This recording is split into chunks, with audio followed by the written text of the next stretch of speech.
Hoy 14 de febrero me dediqué a darle like a las páginas donde me han invitado para regalar un like. ¿Y crees que es un negocio, empresa, marca o simplemente un hobby que deseen compartir al exterior? Después de esto me quedé pensando por varias horas.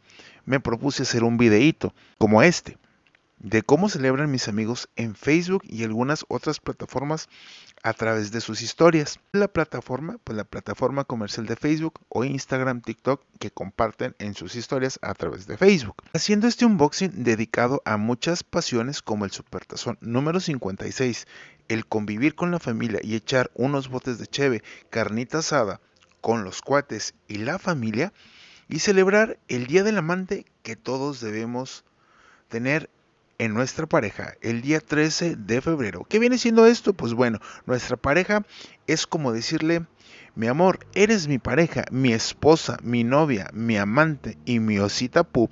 Bueno, eso se los dejo a la imaginación. Espero disfrutes este 14 de febrero con mucho éxito para todos. No olvides seguirme en mis redes sociales, en Instagram y Facebook, que son las únicas que manejo como BJ Uriel Rodríguez y pues obviamente en unboxing, en el fanpage, TikTok, YouTube y en Instagram como Unboxing DTM. ¿Qué viene siendo esto? Pues Unboxing de Tocho Morocho. Nos vemos pronto, come frutas y verduras y deja encargado al chamaco para que disfrutes este día como se merece.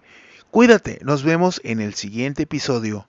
Ya a volar, porque esto apenas está comenzando. Feliz 14 de febrero y gran San Valentín para todos ustedes. Bye bye.